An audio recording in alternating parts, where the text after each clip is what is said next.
Hello, today I want to talk about Assassin's Creed, kind of give you a bit of an overview of the series, where we are at this point. And just a wee disclaimer, I don't have physical copies of all these games. There's a few that have come out on either PS3, Xbox 360, PS4, or Xbox One. I don't have the copies. I had them in the past, some of them, but I've sold them, and also some of them that have come out but I haven't bought yet. So, with that said, I'm going to first of all talk about where we are with this series and what the series is as a whole. So, Assassin's Creed, the idea being is you've got two groups. You've got the Assassins and you've got the Templars. The Templars want to find these artifacts in order to reshape, stroke, take over the world, and the Assassins are trying to stop them. The artifacts are called Pieces of Eden. These are kind of mythical, kind of biblical artifacts that have mystical, biblical powers, I guess. So that's the kind of the overarching story, I suppose. Each game is set in a different historical period, and these historical periods are kind of they're put together in sections which they usually called memories, and each memory is accessed by either the assassins or the Templars using this thing called an animus, which through some sort of science fiction, witchcraft, voodoo, kind of um, accesses your DNA, I guess, your DNA sequences and strands. The idea being is each person has in their DNA the memories of their ancestors, and each of the groups kind of wanting to use these memories, so to speak, to try and work out who and I suppose who and their ancestors, if that makes any sense.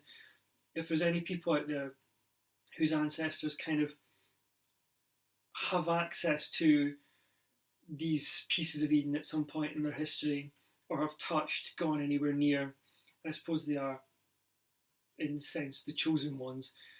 Um, that's being it, really, if that makes any sense, which I don't think it does. So, where are we starting the story? We're starting the story with a chap called Desmond. He's been taken to a Templar office. It's rather grey, it's rather dull, and he is plunked in this animus, and they're trying to go through his memory sequences to try and see whereabout in his history his ancestors have come in contact with a piece of Eden. It's slow, it's rather dull. I suppose it's kind of setting the scene, really. There are a lot of sections with Desmond where you're kind of just basically you're either in his room or you're coming out of the animus or walking to the animus, and there's him talking, and it's kind of really slow and it just badly paced. I suppose they need to set the scene. You have to find out who he is. The historical period is, from what I can remember, it's I suppose you'd call it the Crusades kind of era. Um, so that sort of region, really, you're with a guy called Altair, and this game it basically plays a bit like Ocarina of Time. You've got a few towns, you've got a few places of interest, and you get a horse and you can kind of traverse around the map. The only problem is that because there's no fast travel and because the map is quite barren and kind of not particularly easy to use, you can quite easily get lost and you can quite easily just go from one area to another, and you can kind of miss the turnings and what have you. The mini map as well is quite sparse. It gives you a few key points of interest. I've talked about the game before. By and large, it's basically I suppose you could call it a really expensive tech demo, really, just to kind of a proof of concept for this series. It's been out on Xbox 360 and I think it was on PS3 as well. Um, it hasn't had a remaster, it hasn't had a re-release, so really to speak of on the new gen consoles, whether you want to call it a reboot, a remaster, hasn't been touched. It was player's choice, I think, on Xbox anyway, which is the silver casing. Not particularly good fun, and it's not out on current gen. It has its fans, it may come out, but I don't think it will. But when we move on to one of the games I do have, which is the Ezio Collection. The Ezio Collection is the collection of games which features, I don't think you can probably see very well here, it's got Assassin's Creed 2 and Revelations, and also Brotherhood. So, Assassin's Creed 2 is set in Italy. We still have control of Desmond in the background. He's escaping from the Templars at the beginning of this, and then he's taken to an assassin's hideout, and there he is.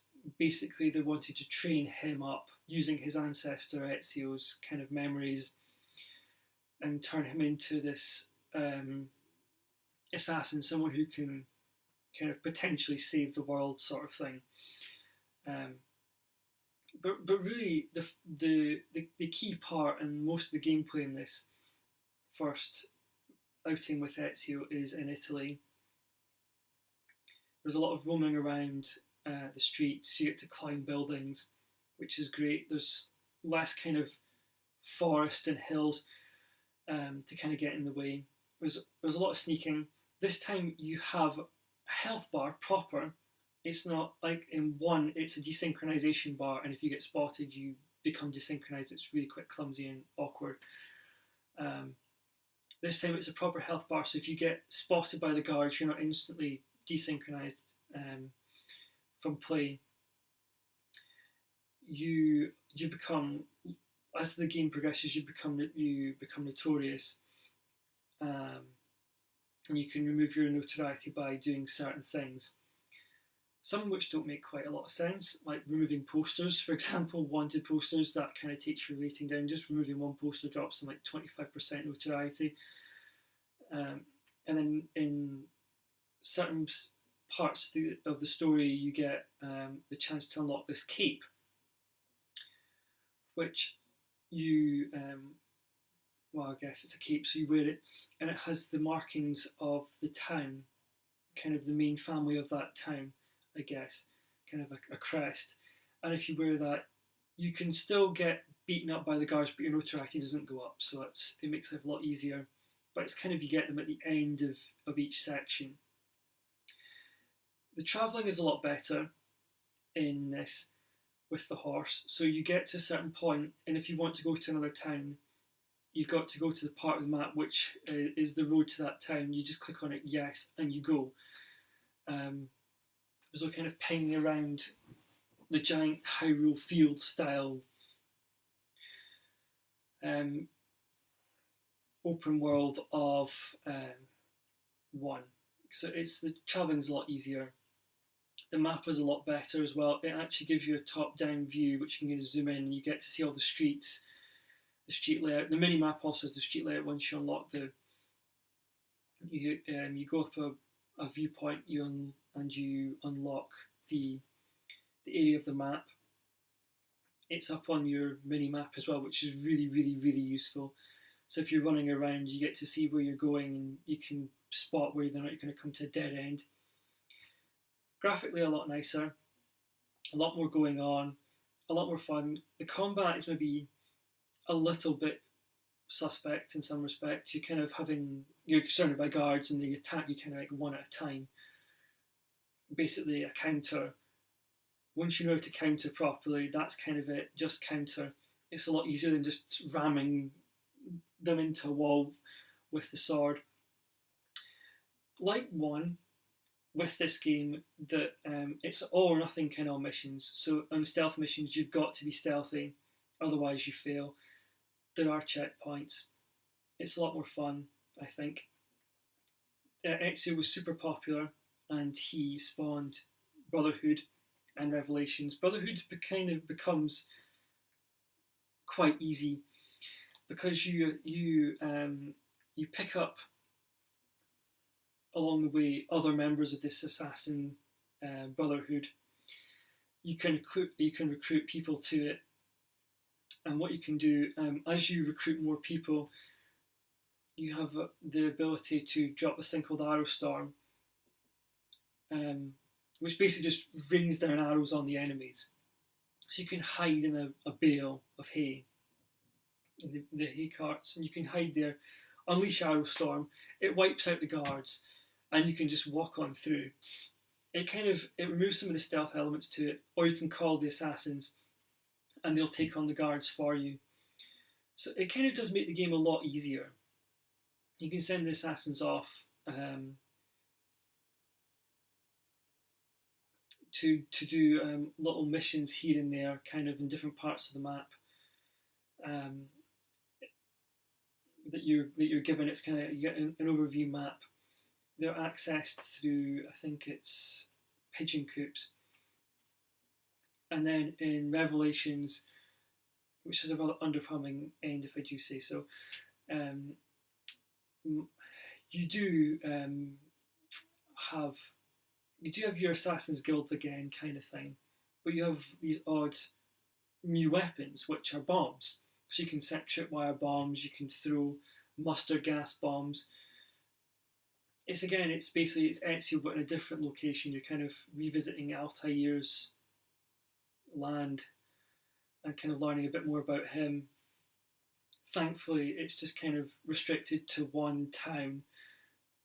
It's quite small in a game. The gameplay is quite short. There's no kind of horse roaming around as much. Some of the enemies are a bit of a pain, but all in all, it's good fun. Unfortunately, we end Ezio's story with this, which is maybe easier to read if I hold it close to the camera. It's called Embers. It's what you get if you buy Revelations. They're kind of the big digital Animus style box that also comes with this encyclopedia. The animation is awful.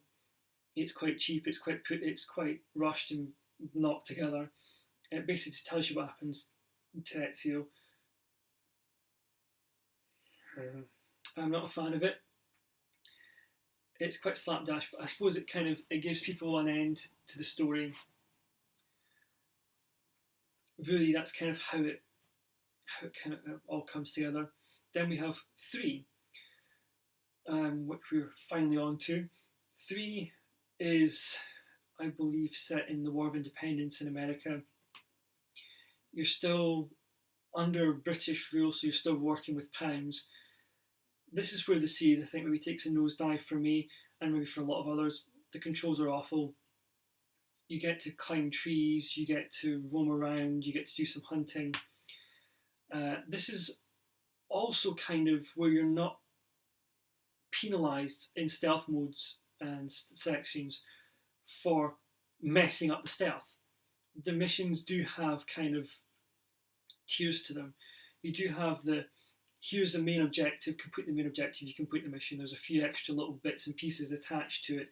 So like, for example, one of the missions is you've got to run across these trees and you're not touching the ground.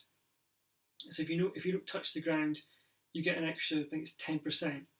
If you don't, you complete the main objective, you get something like 80% synchronization. So you can basically go through this game without doing the little extra bits and still have about 80% synchronization, which is great. 80% completing any game is pretty darn good, I think, for not really doing an awful lot. That's just playing the game. And there's not many games that allow you to do that. There are collectibles and items and stuff like that as well, but they kind of also count towards your main percentage. But really, to 80% complete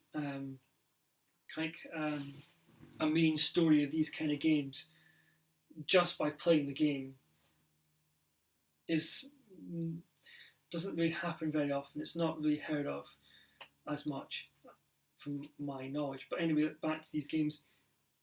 Not a massive fan of it. It hasn't had a physical re-release on Xbox One and PS4. It was on, I think it was Xbox 360 and PS3. It's basically been relegated to DLC for the new game. That's where it is. That's where it lives. And also, I think you can get it in triple packs and double packs and stuff like that on the PlayStation Store as well. They might do the same on the Xbox One store as well. So like triple play passes and stuff like that. So it's kind of a shame really that it's not come out on disc. The game had its fans, but for me, I didn't particularly enjoy it. I think that's kind of why it's not come out physical release. I believe it's been remastered. I think it's one of these games that you can play it on its own. There are some really hideously unappealing aspects to it. The character's whiny and annoying. There's the lock picking, which is just really badly done, trying to make it too realistic, and it's awful. So let's brush on by to Black Flag. As you can see, it's still got the price sticker on it. I rebought this. It used to be that I had this as a massive collector's box, but it just took up too much space. So this one is you're meeting a pirate who isn't actually an assassin. He takes out an assassin at the beginning of the game and steals his outfit and kind of masquerades as an assassin. It kind of really annoys the assassins. You do have the bits in the background with the player and what have you, but the main focus here is the sailing for me. It's pirates. It's got a name, Black Flag. It's all about pirating, and it's a lot of fun for me. I think it's one of my favourites. You're going around the Caribbean as well, which is fantastic scenery. It means that they can have big towns, but by and large, you can kind of get away with when you hit landfall. You can find smaller towns or settlements, and it's kind of a big foray into an open world. You have missions that you've got to go to, sail to, and bits you're kind of restricted to in the beginning of the game. It's kind of hard for you to survive going too far afield, because you'll get just ruined by big ships. The top half of the map is all kind of small sailing vessels, kind of merchants, and the odd big ship here and there.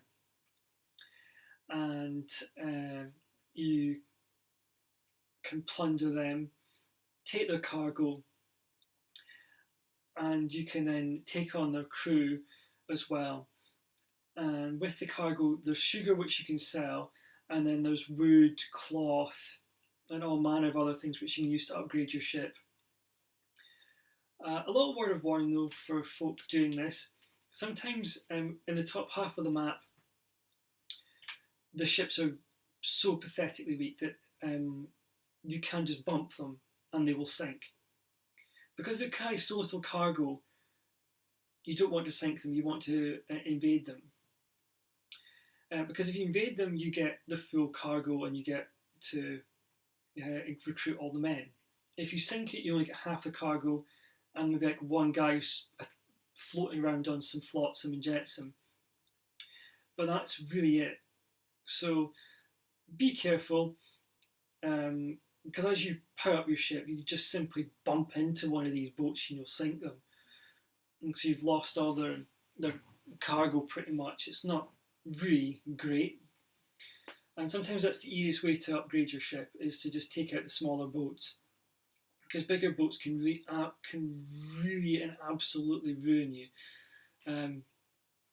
Which is what kind of roams around the bottom half of the map. A lot more kind of, what they're called, man of war. So there's a lot more kind of military ships kicking about. more highly fortified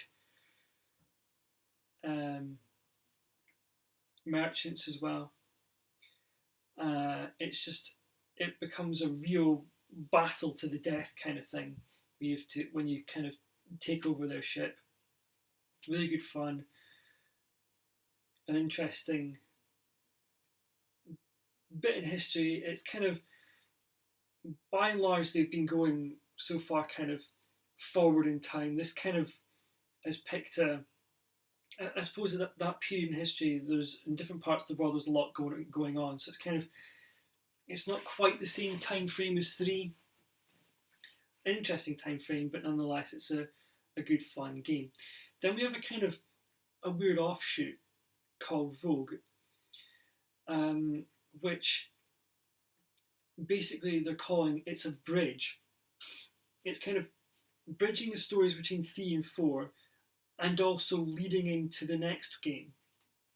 So what happens in it is you kind of have a lapsed Templar, a lapsed assassin, and he becomes a Templar. He's basically going around taking out assassins. There's a lot more sailing. You kind of find out what happens to kind of Connor's ancestry, his father, I think, and kind of how it fits in with 4. It's kind of, the idea being is, I think they were initially going to give 3 a kind of a 3-game birth, but maybe it wasn't as popular like they did with Ezio. I don't have it. It has been given a remaster. It's good fun. It's quite short. There's a lot more sailing involved in this one, so I definitely think it's good to pick it up if you want to do these games in order and kind of have an idea of the story. And it ends linking into a scene at the beginning of Unity.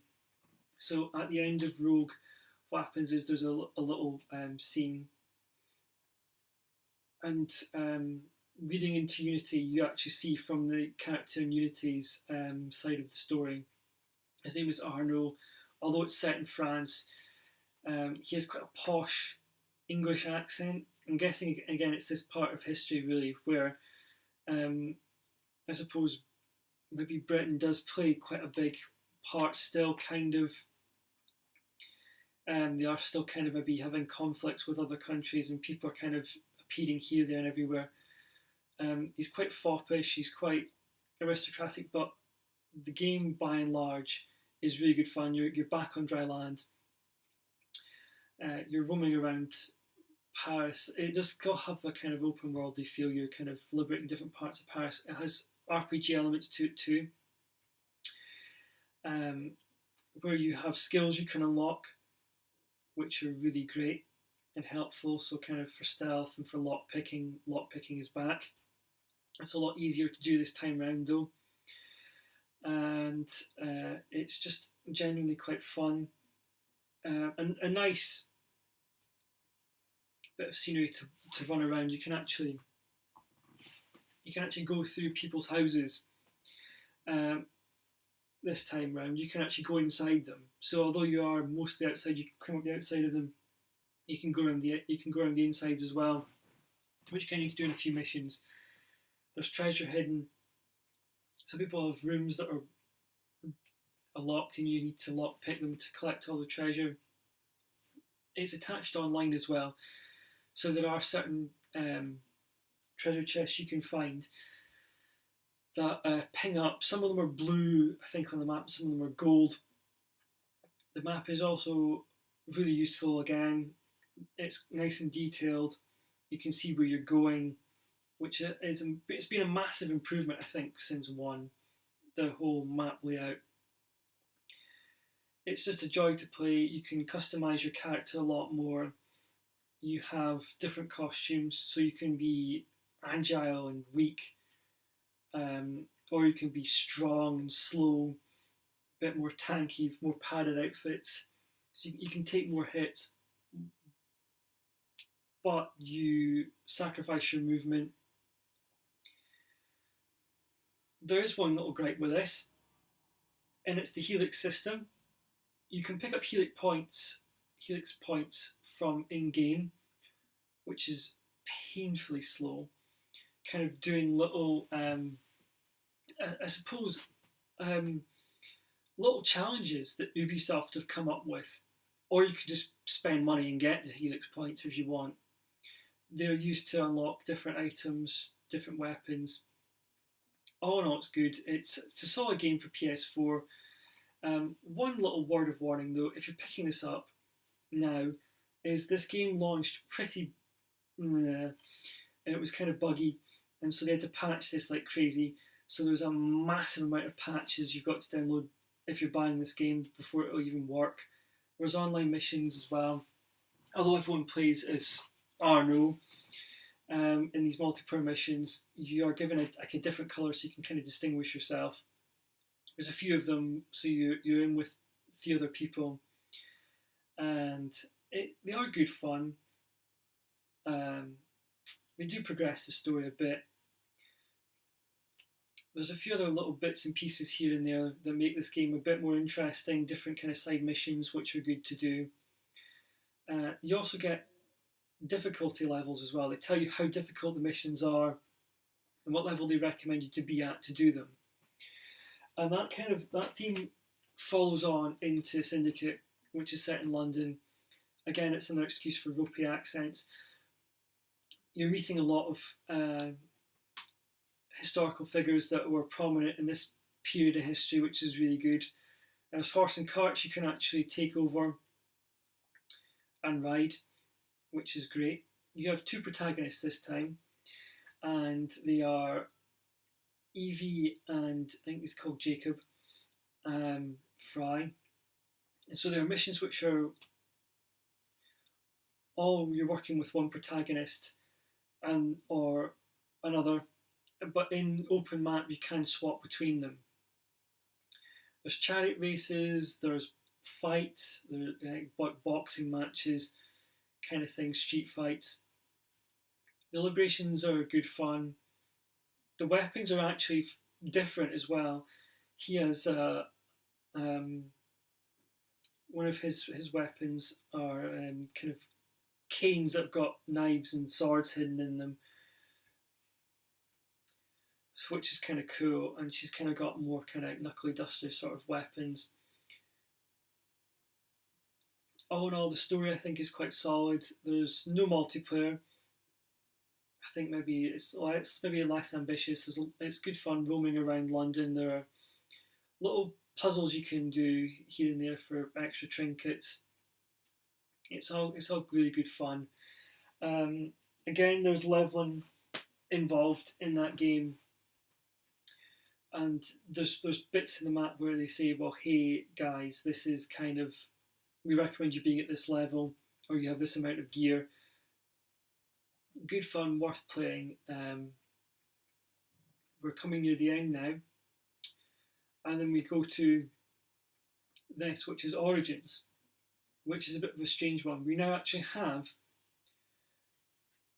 what they're claiming to be the look at the origin of the Assassins. So in this here we have, in this version, we have the regular game, and we also have kind of this little pack as well, which is quite cool. It's got little bits and pieces in it that kind of help you out along the way when you're playing this game.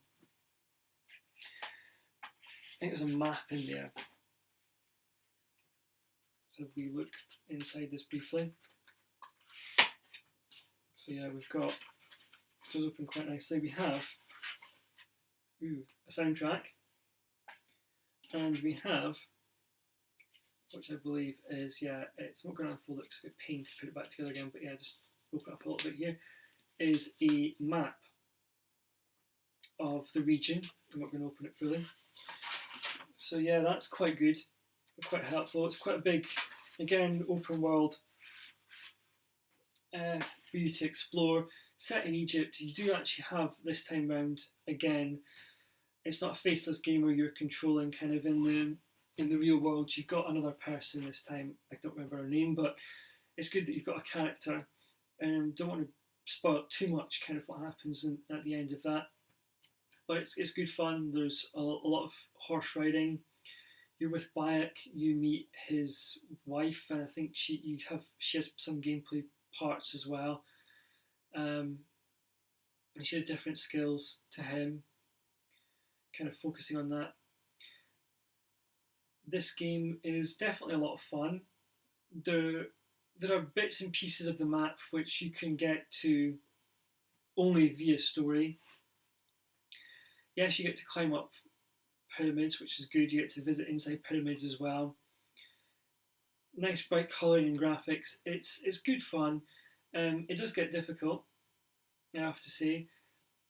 Not so much the counting this time. You can kind of just bash buttons and take out guards. There's a mode you can add, or you can select, which means that the guards, wherever you go, as you level up, wherever you go, the guards become as strong as you. They're not limited to how strong or weak they are originally. Excuse me. You're not kind of limited. Because when you come to a certain area, the guards are say level 2, level 3, level 4, level 5. And then as you level up, you will level up. The guards will stay the same level. Or what you can do is you can make the guards the same level as you, basically is what I'm trying to say. Useful but annoying. I didn't touch that function. Good all round, nice graphics. Definitely I think worth picking up. It kind of rounds the story off. There is a new game called Odyssey which I've not picked up. It's a bit strange really how they're kind of trying to relive the origins of the assassins. This is where they are meant to have begun, but Odyssey actually takes place in a time period before this one, which is baffling really. So it's not really an Assassin's game as such then, it's kind of more of a war game. There is one other attachment to this series, which is this. It's Michael Fassbender as an assassin. It's basically based on the stories, the ideas behind the characters, I guess. It's not really a tie-in to the games. It doesn't kind of follow the games. It's just its own thing. There's also a number of books as well, which are based on these games, but it kind of ignores the whole Animus section and focuses mainly on these guys. It is basically the story of the games told in book form. There are also some books as well which kind of branch over different parts, because like there's sections which the games don't kind of cover, aren't kind of covered in games, so they kind of try and bring these historical parts together really, because that's what they're focusing on. It's focusing on Ezio, it's focusing on Arno, these characters, and kind of their stories, and so they're not quite true to the games. So that's kind of where we are at the moment. I've got some of the books, I've not read them yet, but that's kind of where I am with this. This is kind of where we are. Odyssey is out. It's a bit strange how we have 3 as DLC for Odyssey. The games I've shown here are all out on PS4 and also, I'm guessing, on Xbox One as well. It's kind of baffling really how they've remastered 3 and punted it to DLC. It would be nice to give it as a physical release, but the good thing about the DLC for Odyssey is it's about £30, which is about $34 or $5, somewhere in euros, I guess. And it means that you can pick up that season pass and you can get 3, and I think also get Liberation as well remastered. So you get 2 games plus extra content for Odyssey for the price it probably would have cost to buy just 3 on its own remastered, which is good. It does mean though, if you really like 3 and you want to have 3 on a current gen console, your choices are either 1, buying a triple pack, or I think there's even a quad pack as well. I think so you can get 3, 4, and I think it comes with Unity and Syndicate as well, or with just Unity.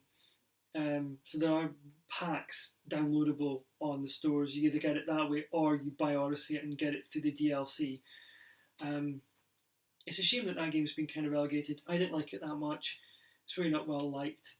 But it does mean you have all the mainline story games on current gen consoles except for 1, which is a bit of a disappointment. I don't think it's going to come to. It's not on the consoles and digital stores. I don't know if they'll give it a remaster. It has its fans. It would be nice to see it come out. It's been out. I think it's been out for a long, long time. So maybe it doesn't make any real sense to do it. It would be nice for them to bring it up to date with a nicer, more user-friendly map. But really, it is kind of just repetitive.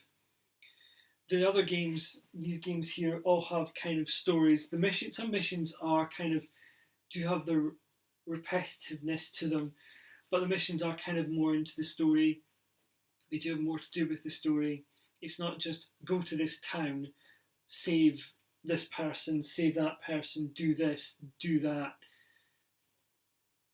and then a contract at the end, and story just kind of happens. So I'm guessing that's probably why they've not done it. They've not touched it. It's kind of a bit of a relic of its time, really, I guess. So, like I said, that's where we are with the series. That's where I am with the series. This is the games I own. I might get Rogue again at some point. They are definitely good fun. I'm interested to play Odyssey. I think I might end this here, but if you've enjoyed this, it's quite long. I'm just looking at the clock there. It says 37 minutes. So if you kind of want to hear kind of an overview of this series, this is kind of what I've tried to do. I mean, I was going to do them game by game, kind of talking about each one and their story in depth, but I feel that this is a better way of doing it. Kind of gets the whole series out of the way in one go. So that's kind of where we are. I'm hoping they don't have a sequel to the movie. The movie was all right, but I don't think it warrants a sequel. Although there's kind of sequel bait at the end. I guess it'd be quite interesting to kind of see what they do next.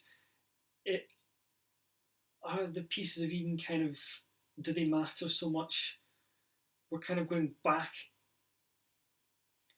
I honestly don't really know what's going on with kind of the real world story. The fact maybe they're trying to reboot that, trying to do something more with that again, rather than just being there. Let's see where it goes. If you played Odyssey, if you played any of the other games as well, and there was anything I've missed, mention in the comments. If you liked the video, hit the like button. If you enjoy watching these videos, please subscribe. It kind of gives me incentive to do more of them. Also, just one last little thing. There isn't any gameplay footage. Should have mentioned that at the beginning. Avoids the old copyright hits as well. But I may put that up at some point as well. Just if anyone wants to see any kind of gameplay, let me know. I'll see if there's any options to kind of turn the music off, because that's what kind of gives you the hits. So thank you very much for your time. Like I said, if you like it, subscribe and hit the like button. Cheers.